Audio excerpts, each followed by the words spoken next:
नमस्कार, सगरमाथा प्राइम समाचारमा स्वागत छ। म केशव शर्मा। नमस्कार, म मेनुका श्रेष्ठ। सुरुमा प्रमुख समाचार। प्रधानमन्त्री ओलीको दौडधुपले नेकपामा अर्को तरङ्ग। आफू विरुद्धका प्रस्ताव फिर्ता लिन ओलीको आग्रह। पार्टी कमिटीमै छलफल गर्ने प्रचण्डको अडान। कोरोना कहरले आम नागरिकलाई शास्ति, पीडितलाई सरकारले सहयोग नगरेको गुनासो। माग पूरा गराउन सरकारलाई साथ दिने अल्टिमेटम। हटेन यातायात क्षेत्रको सिन्डिकेट, नयाँ व्यवसायलाई काम गर्नै सकस। कैलालीमा पुराना व्यवसायले नयाँलाई काउन्टर राख्नै दिएनन्। विकास निर्माणका काम अघि बढ्दा स्थानीय खुसी। उदयपुरमा झोलुङ्गे पुल बन्दा सर्वसाधारणमा हर्ष। किसानका माग सम्बोधन गर्न माग। र नेपाली राष्ट्रिय क्रिकेट टिमका पूर्व कप्तान पारस खड्का टिम आबुधाबीको मेन्टर नियुक्त, कोचिङ स्टाफको भूमिकामा रहने।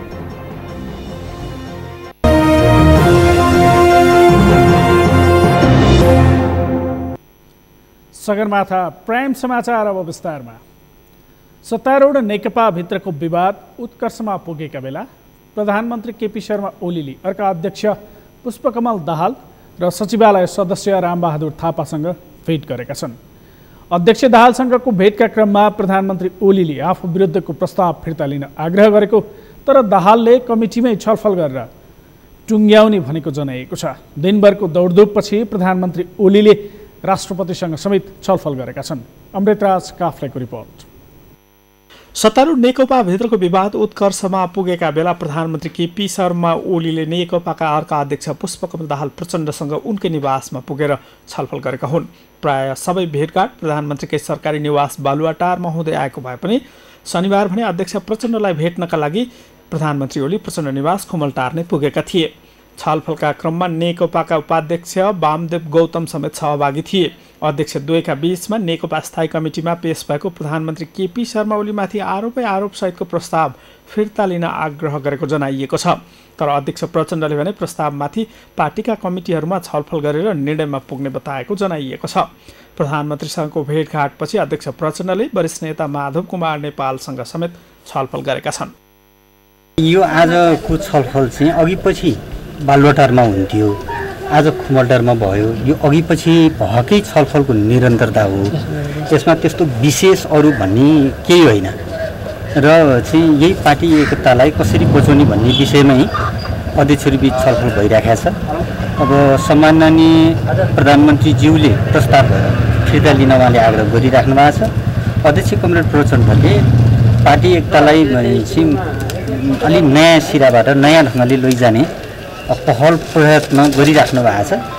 अध्यक्ष प्रचण्डसँगको छलफलले सकारात्मक रूप नलिएपछि प्रधानमन्त्री ओली नेकपा सचिवालय सदस्य समेत रहेका गृहमन्त्री रामबहादुर थापासँग छलफलका लागि मन्त्री निवासमै पुगेका थिए। जुन छलफलमा स्वास्थ्य मन्त्री भानुभक्त ढकाल, भौतिक पूर्वाधार तथा यातायात मन्त्रीसँगै भूमि व्यवस्था मन्त्री समेत सहभागी थिए। गृहमन्त्रीसँगको छलफलका क्रममा प्रधानमन्त्री ओलीले आइतबार बस्ने स्थायी कमिटीको एजेन्डाका बारेमा कुराकानी गरेको जनाइएको छ।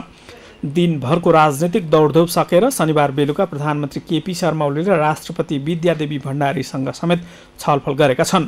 छलफलका क्रममा के विषयमा कुराकानी भयो भनेर सार्वजनिक नभए पनि नेकपा भित्रको विवादकै बारेमा छलफल भएको हुन सक्ने आकलन गरिएको छ। यसअघि नेकपा विवाद उत्कर्षमा पुगेका बेला राष्ट्रपति विद्यादेवी भण्डारीले पहल गर्दै आएकी छन्। नेकपा भित्रको विवाद उत्कर्षमा पुगेका बेला प्रधानमन्त्री ओलीको राजनीतिक दौडधुपले अर्थ राख्ने कतिपयको भनाइ छ। सगरमाथा टेलिभिजनका लागि क्यामेरामा सुरेन्द्र रावतका साथमा अमृतराज काफ्ले, काठमाडौँ। नेपाली कङ्ग्रेसका सभापति शेरबहादुर देउबा र जनता समाजवादी पार्टीका शीर्ष नेताहरूबीच भेटवार्ता भएको छ। प्रमुख प्रतिपक्षी दलका नेता देउबालाई भेट्न जसपाका अध्यक्ष महन्त ठाकुर र नेताहरू डाक्टर बाबुराम भट्टराई र राजेन्द्र महतो बुढानीलकण्ठ पुग्नु भएको हो। भेटमा सरकारले जारी गरेको अध्यादेशसँगै संसद अधिवेशन बोलाउन समावेदन दिने विषयमा समेत छलफल भएको जनाइएको छ। यसअघि नेपाली कङ्ग्रेस संसदीय दलको बैठकमा सभापति शेरबहादुर देउबाले विशेष अधिवेशन आह्वानका लागि कङ्ग्रेससँग 25% सांसद नभएको र जनता समाजवादी पार्टीले सहयोग नगरेको बताउनु भएको थियो। आज भएको छलफलका क्रममा संसदको विशेष अधिवेशन बोलाउने विषयमा समेत छलफल भएको जनाइएको छ। संसदको हिउँदे अधिवेशन आगामी 20 गतेसम्म बोलाउनै पर्ने बाध्यतामा सरकार छ। संवैधानिक व्यवस्थाअनुसार संसदको एउटा अधिवेशन अन्त्य भएको 6 महिनाभित्रको अर्को अधिवेशन बोलाउनै पर्ने बाध्यात्मक व्यवस्था छ। यस्तोमा संसदमा विपक्षमा रहेका जसपा र कांग्रेसका बीचमा छलफल भएको हो।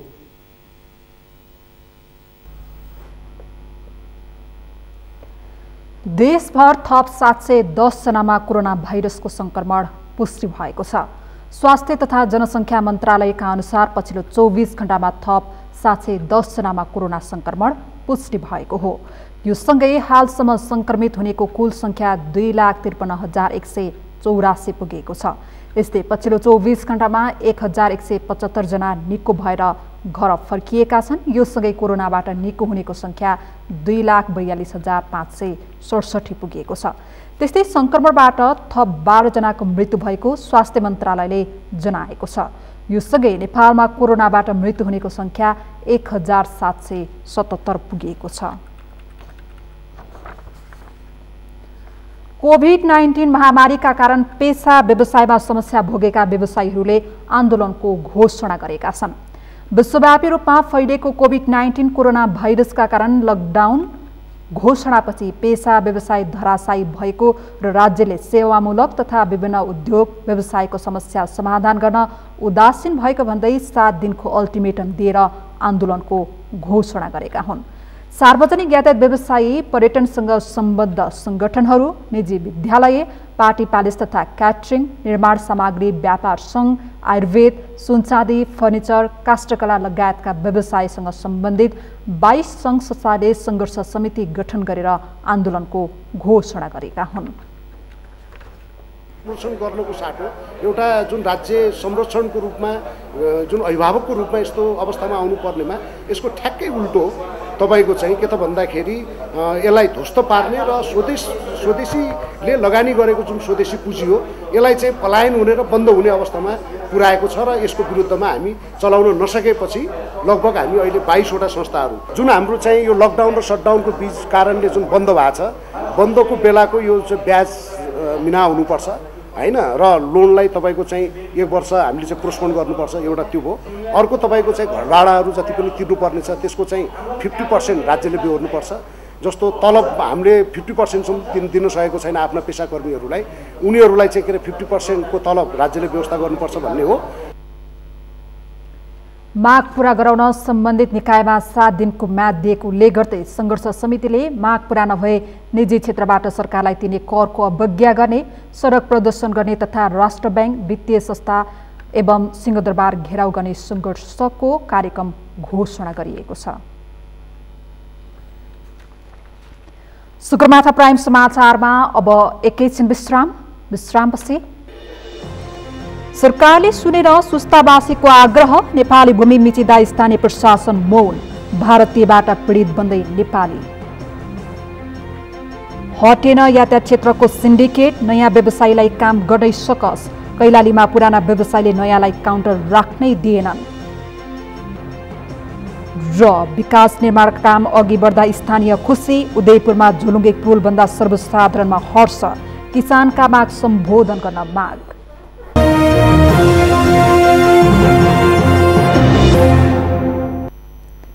विश्रामपछि सगरमाथा प्राइम समाचारमा स्वागत छ। अब बाँकी समाचार।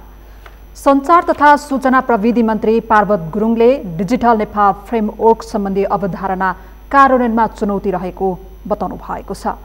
कम्प्युटर एसोसिएसन अफ नेपाल महासङ्ख्यानले आयोजना गरेको कार्यक्रममा बोल्दै मन्त्री गुरुङले डिजिटल नेपालको फ्रेमवर्क भने पनि पूर्वाधार निर्माण भइ नसकेकाले कार्यान्वयनमा चुनौती रहेको बताउनु भएको हो। डिजिटल नेपाल फ्रेमवर्क सम्बन्धी अवधारणालाई साकार बनाउन दुर्गम क्षेत्रमा पनि प्रविधिको प्रयोग बढाउँदै जानुपर्नेमा उहाँले जोड दिनुभयो। त्यसका लागि नेपाल सरकारले विभिन्न कार्यक्रमहरू ल्याउने तयारी गरिरहेको र त्यसै अनुरूप निजी क्षेत्रले पनि आफ्ना कार्यक्रमहरू ल्याउनुपर्ने बताउनुभयो। कर्णालीमा पुगेको छ, हिमाली जिल्लामा पुगेको छ भनेर हाम्रा आइएसपी का साथीले भन्न सक्नुहुन्छ, हाम्रा एमटी का साथीले, एमटीसी का साथीले भन्न सक्नुहुन्छ होला। तर म अहिले पनि त्यो गुणस्तर छैन, त्यसबाट अहिले पनि विभेद छ। त्यसकारण हाम्रो अब हाम्रो चुनौती भनेको सबै क्षेत्रलाई आइसिटीबाट अगाडि बढाउनको निम्ति हामीले अब त्यो दुर्गम क्षेत्रमा हामीलाई कार्यक्रम पुग्नु पर्यो। त्यसको निम्ति नेपाल सरकारले आफ्नो कार्यक्रम ल्याउनेछ र त्यो अनुसार तपाईँ निजी क्षेत्रले पनि आफ्नो ठाउँबाट अगाडि बढ्नुको निम्ति म अनुरोध गर्न चाहन्छु र हामी त्यो ढङ्गबाट अगाडि बढ्यौँ भने मात्रै हामीले डिजिटल नेपालको फ्रेमवर्कलाई सफलतापूर्वक हामी पुरा गर्न सक्छौँ भन्ने लाग्छ। कार्यक्रममा अर्थमन्त्री विष्णुप्रसाद पौडेलले डिजिटल नेपाल फ्रेमवर्क सम्बन्धमा सरकारले अगाडि सारेका नीतिहरूमा कुनै अपूर्णता भएमा सुझाव दिन आग्रह गर्नुभयो। डिजिटल प्रविधिको विकासका लागि सरकारले कस्तो नीति नियम बनाई कार्यान्वयन गर्नुपर्छ संस्थागत रूपमा व्यवस्थित सुझाव तयार गरी सरकारलाई दिन क्यान महासंघसँग आग्रह गर्नुभयो।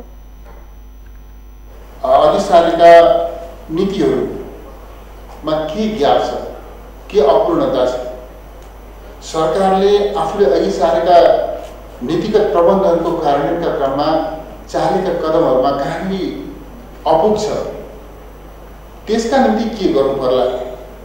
म यहाँलाई एकमुष्ट आमन्त्रण गर्न चाहन्छु। प्रतिनिधिमूलक ढङ्गले यहाँले छलफल गर्नुहोस्। यो क्षेत्रका यो विधाका विज्ञहरूसँग यहाँले छलफल गर्नुहोस्। म क्यानको नेतृत्वलाई भन्न चाहन्छु, नवराज कुमारजीलाई भन्न चाहन्छु, तपाईँले अर्गनाइज गर्नुहोस्।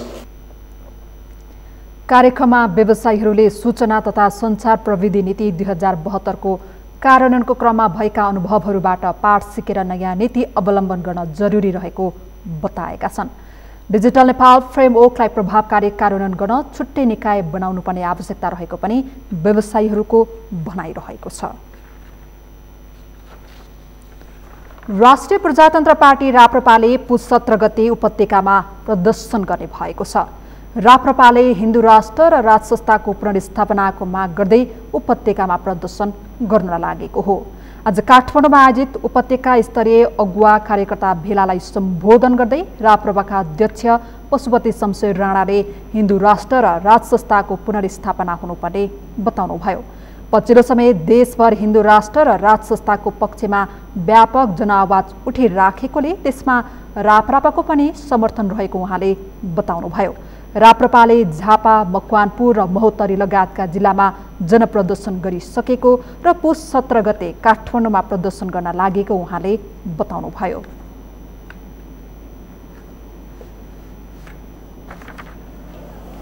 त्यसको बारे प्रोटेस्ट गराउने साथसाथै यो मुलुकमा हिन्दू राष्ट्र पुनर्स्थापना हुनुपर्दछ र राष्ट्र प्रमुखको रूपमा राज संस्था नै पुनर्स्थापित हुनुपर्छ भनेर व्यापक आवाज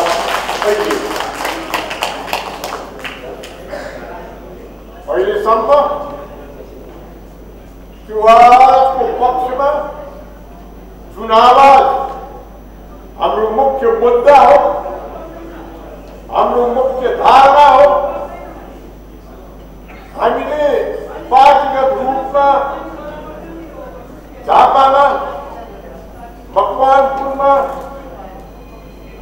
महोत्तरीमा एवं प्रकारले केही जिल्लाहरूमा हाम्रो उपस्थिति छेड्दै आएका। अब साथीहरू, जुन ढङ्गबाट आवाज, जुन ढङ्गबाट भावना मुलुकभरि फैलिएको छ। अध्यक्ष राणाले महँगी नियन्त्रण, बेरोजगारी समस्या समाधान गर्न, भ्रष्टाचार नियन्त्रण गर्न, सङ्गठित धर्म परिवर्तन रोक्न सरकार असफल भएकाले पनि राप्रपा सडकमा उत्रनु परेको बताउनुभयो। कार्यक्रममा अर्का अध्यक्ष कमल थापाले राज संस्था र हिन्दू राष्ट्रको पक्षमा स्वतस्फूर्त रूपमा भइरहेको प्रदर्शनमा राप्रपाको समर्थन रहेको र अब हुने आन्दोलनको नेतृत्व राप्रपाले गर्ने बताउनु भएको छ। सुस्तावासी अतिक्रमित भूमि फिर्ताका विषयमा कुनै पहल नभएको भन्दै चिन्तित छन्। कालापानी, लिपुलेक र लिम्बियाधुराको चर्चा जस्तो सुस्ताको नभएको र सरकारसँग पटक पटक आग्रह गर्दा पनि सीमा विवाद हल गर्न पहल नगरेको स्थानीयको गुनासो छ। नवलपरासीबाट चौधरीको रिपोर्ट। नेपाल भारत सीमा विवादको विषय पटक पटक उठिरहन्छ। पछिल्लो समय कालापानी लिम्पियाधुराको अतिक्रमित भूमि फिर्ताको आवाज राष्ट्रिय स्तरमै उठ्यो, तर वर्षौंदेखि अतिक्रमणको चपेटामा परेको सुस्ताको समस्या समाधान नभएको स्थानीय बताउँछन्। स्थानीयले अहिले सुस्ता बचाउन अभियान नै चलाएका छन्। तर मैले छोड्दैन, मेरो आफ्नो जमिन हो, त्यो जो मैलाल पूर्जाको जमिन हो, त्यो सब नाप नक्सा भएको जमिन हो। तर अहिले चाहिँ यो सरकारले हाम्रो जिल्ला हाँक्ने यिनलाई चाहिँ बालु बुर्ज लेखिदिए। यो बालु बुर्ज भयो, लाल पूर्जा रद्द भयो यसको। अब जुन छ 3तिर बढी इन्डियाले कब्जा गरिसकेछ। उहाँ पनि देख्नुपर्छ, त्यही एसएसबी क्याम्प छ। सीमा विवादसँगै भारतीय पक्षको प्लान बाढी डुबानको त्रासमा सुस्ताबासी छन्। भौतिक पूर्वाधारको विकास भएको छैन भने यातायात बिजुली पुगेको छैन। नदीमा पुल नबन्दा ढुवानीमा पनि समस्या छ। भारतीय पक्षले भारतीय सीमा सुरक्षा बल एसएसबी का 3 क्याम्प राखेको छ, तर नेपाली जनताले सरकारको प्रत्याभूति गर्नै सकेका छैनन्। नूरजहां बेगम है उर्फ लैला। हमरा सबसे भारी पीड़ा बा हमनी के सीमा हरियावता हो जाई, सीमा छुटिया दल जाई, जंगी पिलर लाग जाई, तो हमनी के कुछ ढुके हो जाती। यहाँ के जमीन के ललपुर नापी नक्शा हो जाई, ललपुर्जा मिल जाए, हमनी राजस्व बुझाइती जाता। हमनी के बेला बेला सशस्त्र प्रहरीको गस्ती हुने गरे पनि सीमामा हुने अतिक्रमणको विरोध स्थानीयले गर्दै आएका छन्। देशको सीमा रक्षामा जुटे पनि आफूहरूसँग नागरिकता नरहेको उनीहरूको गुनासो छ। सुस्ता भनेको मेहनत सरकारले दिएको भूपुसनीलाई हो। भूपुसनी भन्दा जहाँ इन्डियाको हो, मलायको हो, ब्रिटिसको हो, नेपालको हो, कहीँको पनि हो, भुटिस उसले चाहिँ पट्टा देखाउने, उसलाई दिने। यो बसोबास भएको 20 सालमा हो। 20 सालमा बसोबास हुँदाखेरि 24 सालमा हातुठोमा प्रधान बन्यो, किशोर गुरुङ प्रधान भयो। त्यसपछि चाहिँ नि भगत बहादुर प्रधान बन्यो। यो 29 सालमा नापी नक्सा भएको जग्गा हो। 33 सालमा डोरायो, 34 सालमा सुस्ता बगाइदियो। स्थानीयवासीको गुनासोलाई सम्बोधन गर्न स्थानीय सरकार अघि सर्नुपर्ने देखिएको छ। त्यस क्षेत्रको समस्या पहिचान गरी समाधान गर्न सबै जुट्न आवश्यक छ। सगरमाथा टेलिभिजनका लागि नवलपरासीबाट राज चौधरीको रिपोर्ट। सरकारले यातायात व्यवसायी सङ्घ खारेज गरेर व्यवसायको सिन्डिकेट खारेज गरेको छ। तर धनगढीमा भएको घटनाले यातायात व्यवसायीले व्यावहारिक रूपमा सिन्डिकेट हटाउन नसकेको प्रश्न देखिन्छ। धनगढीको बस पार्कमा नयाँ यातायात प्रणालीलाई काउन्टर समेत राख्न नदिएर पुराना यातायात व्यवसायीले सिन्डिकेटको झल्को देखाएका छन्। कैलालीबाट दिनेश विष्टको रिपोर्ट। धनगढी बस पार्कमा शिवपुरी लग्जरी यातायात प्रणालीले काउन्टर राखी यातायात सेवा सञ्चालन गरेपछि पुराना 6वटा यातायात प्रणालीको दुखाइको विषय बनेको छ। पुराना समिति बताउँदै धनगढी बस पार्कमा कब्जा जमाएका यस प्रदेशका पुरानो यातायात प्रणाली सुदूरपश्चिम यातायात, कर्णाली रिभर मालिका यातायात, खप्तड मालिका यातायात, कैलाली यातायात र गोदावरी यातायात प्रणालीले नयाँ समितिलाई काउन्टर नदिने भन्दै आक्रोशित भएका छन्। शिवपुरी लग्जरी यातायात व्यवसायहरूले भने अन्य पुराना यातायात व्यवसायहरूको सिन्डिकेटकै कारण नयाँ यातायात व्यवसायले स्वतन्त्र भएर यातायात सञ्चालन गर्न समेत नपाएको दुखेसो बोकेका छन्। हाम्रो माग चाहिँ के हो कि स्वतन्त्र आधारले हामीले काम गर्न पाउनु पर्यो, एक ठाउँ बसेर होइन। उहाँकै सहमतिबाट, नगरपालिकाको सहमतिबाट, उहाँको सहमतिबाट हामी त्यहाँ एक ठाउँमा बस्न पाऊँ भन्ने हाम्रो आशा। सिन्डिकेट चाहिँ चाहिएन, सिन्डिकेट त चाहिएन। शिवपुरी लग्जरी यातायात प्रणालीले 2 गते नै काउन्टर स्थापना गरी होर्डिङ बोर्ड समेत राखिसकेको भए पनि आज बिहान विवाद उत्पन्न भएर सो होर्डिङ बोर्ड नै हटाइएको थियो। बिहान करिब 3 घण्टा यातायातका साधन समेत व्यवसायहरूले ठप्प पारेका थिए। पुराना व्यवसायहरूको यो सिन्डिकेटकै कारण नयाँ व्यवसायहरूलाई समस्या पर्ने व्यवसायहरूको भनाइ छ। यो बोर्ड कहिले फाल्न लगाउने, कहिले के गर्ने लगाउने सरकारले सिन्डिकेटले यिनीहरूले सेन्ट्रल धनगढीमा लगाउनु पर्यो। के त सर यस्तो हो, पटक हामीले भन्दा पनि यिनीहरूले जबस्ती गरेर धनगढी। हामीले कुनै कानुन प्रक्रियामा हामीसँग बगाइदा डकुमेन्टहरू छ, उहाँ चाहिँ हामीलाई काउन्टर दिएको अवस्था हो। जस्तै हामीले अर्काको काउन्टरमा गएर बोर्ड लगाएका छैनौँ। कसैलाई हामी पुरा कानुन आधारमा हामीसँग डकुमेन्ट छ, तर यिनीहरू 5 समितिले कैलालीलाई काटेर सिन्डिकेट लगाइरहेको छन्। पुराना यातायात प्रणालीले भने बस पार्कमा गाडी पार्किङका लागि ठाउँ नै नभएको अवस्था धनगढी उपमहानगरपालिकाले हस्तक्षेप गरी नयाँ प्रणालीलाई काउन्टर राख्न दिएपछि यातायात सेवा ठप्प गर्न बाध्य भएको दावी गरेको छ। 70वटा यातायातका साधन अटाउने बस पार्कमा सयौं गाडी राखिँदा दुर्घटनाको जोखिम बढेको बताउँदै उनीहरूले स्थानीय तहसँग वैकल्पिक व्यवस्थापनको माग गरेका छन्। हामी त्यो अब विकल्प केही नभएपछि त्यहाँभित्र गाडी खडा गर्ने ठाउँ पनि छैन, गाडी उभ्याउने ठाउँ पनि छैन, अनि दैनिक त्यो चाहिँ गाडी ठोकिने पिटिने भइरहेछ, मान्छे त्यहाँ दुर्घटना भइरहेछ, अनि त्यसको व्यवस्थापन केही हुँदैन भने बाध्य भएर हामी बाहिरतिर जग्गा खोज्छौँ, 2 बिघा जग्गा अन्त पनि लिन्छौँ भाडामा, अहिले पनि पैसा तिरिरहेछौँ, फेरि पनि तिर्छौँ र हामी बाहिरबाट गाडी चलाउँछौँ। हामी त्यो कुराको लागि हामी नगरपालिका छलफलमा आएका छौँ र अहिले चाहिँ नगरपालिकाबाट के कुरा आउँछ त्यही अनुसार सहमतिको वातावरण चाहिँ अगाडि बढ्छ।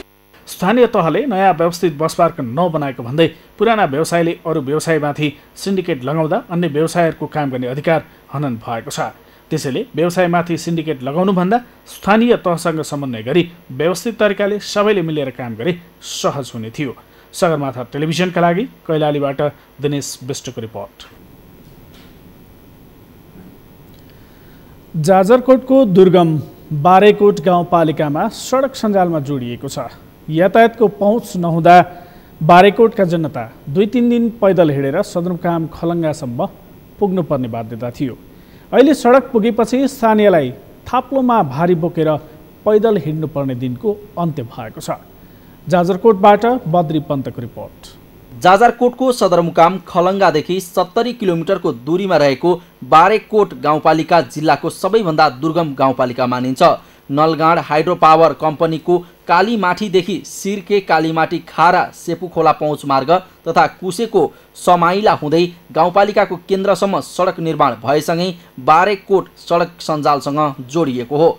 बारेकोटको सिमाना घ्यापाटाकुरादेखि गाउँपालिका केन्द्र लिम्सासम्मको 13 किलोमिटर सडक गाउँपालिकाले बनाएको हो भने कालीमाटीदेखि सिर्के 24 किलोमिटर तथा कालीमाटी सारा सेपुखोला पहुँच मार्गको 11 किलोमिटर सडक नलगाँड हाइड्रो पावर कम्पनीले बनाएको हो। सडक सञ्जाल जोडिएपछि यातायात सञ्चालनमा आउनुको साथै दैनिक उपभोग्य वस्तु ढुवानी गर्न र स्थानीयलाई आउजाउ गर्न सहज भएको बारेकोटवासीको भनाइ छ। अहिलेसम्म हामीले धेरै दुःख पायौँ। सल्ली बजार बडचौरबाट सिन्जु उन्नले हामीले 16 वर्षमा नोट बोक्यौँ। अहिले हामीले रोड आउनुले आया हुनाले हामीले धेरै सुविधा भएको छ। अझै पनि यहाँबाट जमलसम्म पुग्नुपर्छ भन्ने हामीलाई आश छ। मोटरबाट आउँदाखेरि हामीलाई धेरै सरल भइरहेको छ। पहिलेको तुलनामा पाखाले धेरै दुःख गर्नुभयो। यहाँबाट डोको बोकेर नेपाल डोको बोकेर यहाँ अहिले गाडी आउँदाखेरि हामीलाई जियोस् राम्रै पाइरहेको छ। सामान पनि सुपर मूल्यमा पाइराखेका छौँ। सडक पुगेपछि सदियौँदेखि बारेकोटवासीले भोग्दै आएको पीडा अन्त्य भएको छ। घर छेउबाटै मोटर चल्न थालेपछि स्थानीय निकै खुसी भएका छन्। घर आँगनमै गाडी हिँड्छ भनेर यो रोड काट्न बित्तिकै पनि हामी धेरै खुसी भएका छौँ। गाडी यहाँ यो ठाउँमा अब गाडी आउन बित्तिकै पहिला हामीले एकदम धुलो माटो घन पुल्तो लागेको चामललाई 2022 हालेर हामीले खायौँ भनेपछि अहिले त्यो चामललाई 1200-1000 रुपियाँमा पाउने भयो। एकदम खुसी लागेको छ। मलाई पहिला एकदम गरी केही अनुभव भएको हुनाले हामी धेरै पिछडिएका थियौँ। बाहिर खोला भन्दाखेरिमा बाहिर खोलामा एकदम गरेर हाम्रो जुम्लाको जस्तो सिमाना जुम्लाको जस्तो एकदम गरी उ भएको हुनाले धेरै म अहिले गर्व गर्छु हाम्रो बाहिर खोलालाई निकै अगाडि बढाएकोमा।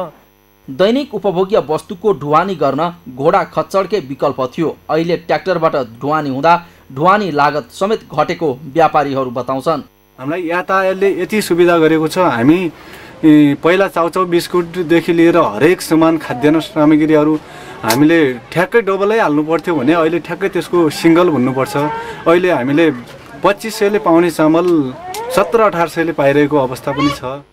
विकट गाउँपालिका सडक सञ्जालसँग जोडिएसँगै खोलाहरूमा मोटरेबल पुल निर्माणको काम तथा सडकलाई दीर्घकालीन रूपमा सञ्चालन गर्न जोड दिने काम भइरहेको स्थानीय जनप्रतिनिधिहरू बताउँछन्। त्यसले गर्दा यातायात जोडिसकेपछि गाउँपालिकाभित्रका आम जनताको जीवनस्तर सुधार आएको छ। उहाँको स्वास्थ्य सम्प्रभुताका हिसाबले, खाद्य सुरक्षाका हिसाबले, अन्य व्यापारी प्रयोजनका हिसाबले विभिन्न किसिमले यहाँका मान्छेलाई सहज र सजिलो भएको छ। यसले गर्दा अब यसलाई अझै दीर्घकालीन रूपमा सञ्चालन गर्नका लागि केही 1-2 ठाउँमा पुल निर्माण गर्नुपर्ने अवस्था छ।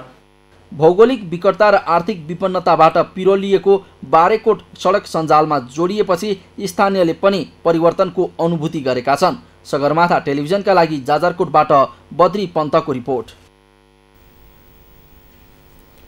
उदयपुरको बेलिका नगरपालिका वडा नम्बर 4 स्थित सेती खोलामा झोलुङ्गी पुल निर्माण भएपछि स्थानीयवासी खुसी भएका छन्। खोलाका कारण वर्षेनी शास्ति खेप्दै आएका यस क्षेत्रका स्थानीय झोलुङ्गी पुल बनेपछि खुसी भएका हुन्। उदयपुरबाट गणेश उप्रेतीको रिपोर्ट। उदयपुरको सेती खोलामा पुल नहुँदा जोखिम मोलेर खोला तर्नुपर्ने बाध्यता स्थानीयको थियो। खोलाकै कारण वर्षायाममा 4 महिनाको समयमा पठन पाठनमा समेत समस्या हुँदै आएको थियो। पठन पाठनमा समस्या खेप्दै आएका झण्डै 300 विद्यार्थीहरूले पुल निर्माण भएपछि राहत महसुस गरेका छन्। वर्षायामको समयमा जोखिम मोलेर दैनिक कामकाज, विद्यालय आवत जावत र बिरामी हुँदा उपचारका लागि अस्पताल जान समेत कठिनाई भोग्दै आएका खरमहल, कर्कले, सिसोली, टप्पु लगायतका स्थानीयहरू पुल निर्माण भएपछि खुसी भएका छन्। त्योभन्दा अगाडि पनि हाम्रो बिहान 6 बजेदेखि 9 बजेसम्म कोचिङ क्लास हुन्थ्यो। कोचिङ क्लास हुँदाखेरि अभिभावकहरूले बालबच्चाहरू स्कुलमा ल्याइदिन सक्नुहुन्न थियो। शिक्षकहरूकै सहायताले हामी विद्यालयमा ल्याउने काम र बेलुका छुट्टी भइसके पछाडि फेरि शिक्षकहरूले नै खोला तार्नुपर्ने अवस्था थियो। तर अब यो पुलले चाहिँ सहज भएको छ। अहिले नहुँदा चाहिँ अब यहाँनिर ट्र्याक्टर गाडीहरू छिर्न नसक्ने एउटा समस्या। अर्को कुरा चाहिँ सामाहरू विद्यालय जानुपर्दा बालबालिकाहरू पनि खोला तर्न नसकेर घरमै बस्नुपर्ने बर्खाको बेला त्यो समस्याहरू चाहिँ यहाँनिर थियो र पुल बनिसकेपछि चाहिँ अब यो समस्याबाट मुक्ति पाएका छन्। विगतमा पटक पटक पुल निर्माण गर्न स्थानीयहरूले आग्रह गरेको भए पनि सुनवाई भएको थिएन। स्थानीय तहको निर्वाचनको समयमा जनतालाई गरिएको वाचा अनुरूप जनताको हितका लागि पुल निर्माण गरिएको बेलका नगरपालिकाले जनाएको छ। पुल निर्माणले दैनिक कामकाज सहज भएपछि स्थानीय खुसी भएका छन्। सगरमाथा टेलिभिजनका लागि उदयपुरबाट गणेश उप्रेतीको रिपोर्ट। कोरोना महामारीले किसानलाई पनि प्रभाव पारेको छ। किसानले उत्पादन गरेका उपज बजार गएका छैनन् भने मौसमी फसल पनि बिक्री नहुँदा चिन्ता बढ्न थालेको छ। दार्चुलाका किसान पनि उत्पादन भएको सुन्तला, मौसम, कागती लगायतको बजारीकरण हुन नसक्दा समस्यामा परेका छन्। दार्चुलाबाट रमेश खत्रीको रिपोर्ट। दार्चुलाका किसानले उत्पादन गरेको सुन्तला, मौसम, कागती लगायतका फलफुल बिक्न छाडेका छन्। कोरोना महामारीले दुई देशबीचको सीमानाका बन्द हुँदाको मार किसानलाई परेको छ। उत्पादित फसल बारीमै बिग्रने चिन्ताले किसानलाई पिरुल्न थालेको छ। उनीहरूले बजारीकरणमा सहयोग गरिदिन माग गरेका छन्। अहिले चाहिँ यो लकडाउनले गर्दा एक दानोसम्म पनि बेचिन गाह्रो भइरहेको छ। नेपालबाट लैजान पनि धेरै गाह्रो छ। गाडी पनि चलिरहेको छैन। नेपालमा ट्र्याक्टर हो, ट्र्याक्टरमा लैजाँदा बिग्रिने सम्भावना चाहिँ हुन्छ कि बिग्रिने भन्दाखेरि पेचिने सुन्तलाका दानाहरू पेचिएपछि कसैले किन्दैन। नेपालमा त्यति बेचिँदैन पनि इन्डियामा हो बेचिने। इन्डियामा लकडाउनले गर्दा आउन जान आवत जावत गर्न गाह्रो भएर हामीलाई धेरै अप्ठ्यारो भएको छ कि। उत्पादित फसलको बजारीकरणसँगै व्यावसायिक खेती गर्न स्थानीय सरकारको सहयोगको अपेक्षा गरिएको किसानको भनाइ छ। सरकारले कृषि क्षेत्रको विकासमा सहयोग गरे व्यावसायिक खेती हुन सक्ने उनीहरूको भनाइ छ। मेरो सुन्तला हेर्ने हो भने लगभग 105 रुख जति थियो र 105 रुखमा लगभग 150-60 डोको जति चाहिँ फल्ने गर्थ्यो। पोहोर साल हेर्ने हो भने लगभग मैले 1,50,000 रुपियाँ जति भारू आम्दानी भएको थियो। अहिले हेर्ने हो भने यो बारीमा लटरम्म फलिराखेको छ। अब यस्तै कुहिने हो कि भन्ने चाहिँ डर छ। एकातिर नाकाबन्दी छ, अर्कोतिर हेर्ने हो भनेदेखि यहाँ नेपालमाबाट चाहिँ लग्ने सम्भावना पनि छैन र लगेर पनि दार्चुला बजारमा चाहिँ बिक्री हुने सम्भावना चाहिँ न्यून देखिरहेको छ। 10, 20, 5, 6 सुन्तलाका बोट नभएको कुनै पनि छैन। एक रुखले कमसेकम 4,000, 5,000 कमाउने ठाउँमा अब हामी मतलब त्यस्ता सीमित भइरहेका छौँ। लगभग यदि यो सन्तराको चाहिँ यो सन्तराको साथमा अरू पनि गर्ने हो भने 2 करोडको चाहिँ आम्दानी हाम्रो अहिले मर्न लागेको छ। दार्चुलामा वर्षेनी 1 करोड मूल्य बराबरको सुन्तला, मौसम तथा कागती बिक्री वितरण हुने गरेको कृषि ज्ञान केन्द्रले जनाएको छ। यसलाई व्यावसायिक बनाउन आवश्यक कृषि ज्ञान, मलखात सङ्कलन केन्द्र र वितरण प्रणालीको विकास गर्न आवश्यक रहेको केन्द्रले जनाएको छ। सुन्तला कागतीको बोटहरू पनि अत्याधिक रूपमा चाहिँ माग भएको छ, धेरै राम्रो भएको छ। त्यहाँ अझै पनि कतै बजार खोजिदिनुपर्छ भने हामी चाहिँ बिचको एउटा पुलको काम चाहिँ गरिदिन सक्छौँ भनेर चाहिँ उहाँहरूलाई आश्वासन पनि दिएका छौँ र उद्योग वाणिज्य सङ्घलाई पनि चाहिँ तपाईँहरूको तर्फबाट के गर्न सकिन्छ त्यो पनि चाहिँ हजुरहरूले चाहिँ गरिदिनु पऱ्यो र ब्यास गाउँपालिकालाई पनि हामीले चाहिँ यो गरिदिरहेछौँ। अझै चाहिँ हाम्रो पैसाले मात्रै ढुवानीमा नपुग्न सक्छ, तपाईँहरू पनि केही छुट्याइदिनु होला भनेर चाहिँ एक किसिमको चाहिँ हामीले चाहिँ छलफल चाहिँ भइसकेको छ। नेपालमा कृषिको प्रवर्धन गर्न सके धेरैलाई स्वरोजगार बनाउन सकिन्छ। त्यसका लागि सङ्घीय, प्रदेश र स्थानीय सरकारले उचित कृषि नीति बनाएर किसानलाई प्रोत्साहन गर्ने कार्यक्रम ल्याउन आवश्यक छ। सँगै किसानले उत्पादन गरेका फसलको बजारीकरणका लागि पनि प्रभावकारी कदम चाल्न सके नेपाललाई कृषिबाट आत्मनिर्भर बनाउन सकिन्थ्यो। सगरमाथा टेलिभिजनका लागि दार्चुलाबाट रमेश खत्रीको रिपोर्ट। सन्त रामपालका अनुयायीद्वारा सञ्चालित पूर्ण ब्रह्म कबीर उपासक समाज नेपालले वीरगञ्जमा दाइजो रहित अन्तर्जातीय विवाह कार्यक्रम सम्पन्न गरेको छ। वीरगञ्ज 12 का राहुल कुशवाहा र मकवानपुरकी रिना गुप्ताबीच विवाह तामझामका साथ 17 मिनटको परमात्माको बानी चलाई विवाह सम्पन्न गरिएको हो।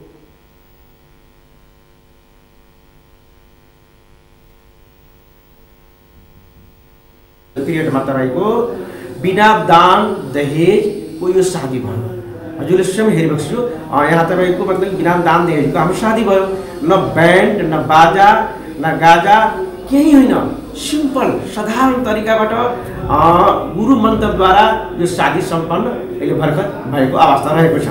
यसले हाम्रो समाजबाट के मिसन गइरहेको अवस्था छ भन्दाखेरि समाजमा केटाकेटी पक्ष मिलेर बिहे गर्नुपर्छ गुरु मन्त्रद्वारा, दान दहेज लिनु हुँदैन। यो तपाईँको गैर कानुनी पनि हो र हाम्रो गुरु महाराजजीको आदेशको विपरीत पनि हो। त्यसो भएको हुनाले यो शादी गर्दाको अवस्थामा कुनै पनि किसिमको दान दहेज लिनु हुँदैन। मानव अधिकारको पूर्ण पालना तथा समाजलाई पूर्ण रूपले नशामुक्त गराउने गरी दाइजो रहित विवाह गराएको समाजले जनाएको छ। समाजले अहिलेसम्म 1000 भन्दा बढी नवजोडीको विवाह गराइसकेको छ।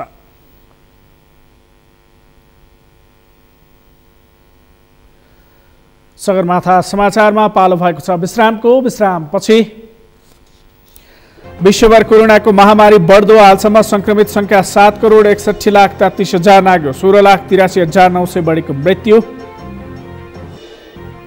र नेपाली राष्ट्रिय क्रिकेट टिमका पूर्व कप्तान पारस खड्का टिम आबुधाबीको मेन्टर नियुक्त, कोचिङ स्टाफको भूमिकामा रहने।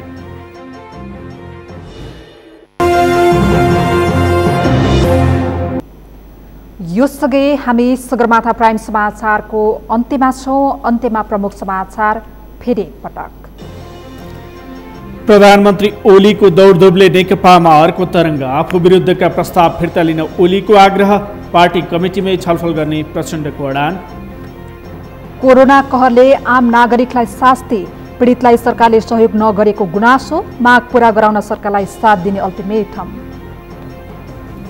हटेन यातायात क्षेत्रको सिन्डिकेट, नयाँ व्यवसायलाई काम गर्नै सकस, कैलालीमा पुराना व्यवसायले नयाँलाई काउन्टर राख्नै दिएनन्।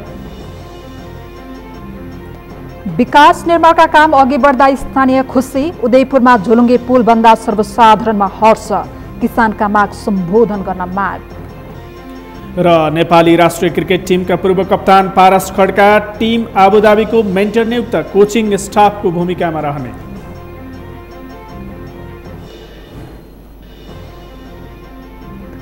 हौस् त सगरमाथा प्राइम समाचार अहिलेलाई सकियो। तपाईँ समाचार बुलेटिनका साथै सगरमाथा टेलिभिजनका सम्पूर्ण कार्यक्रम www.sagarmatha.tv मा पनि पढ्न र हेर्न सक्नुहुनेछ।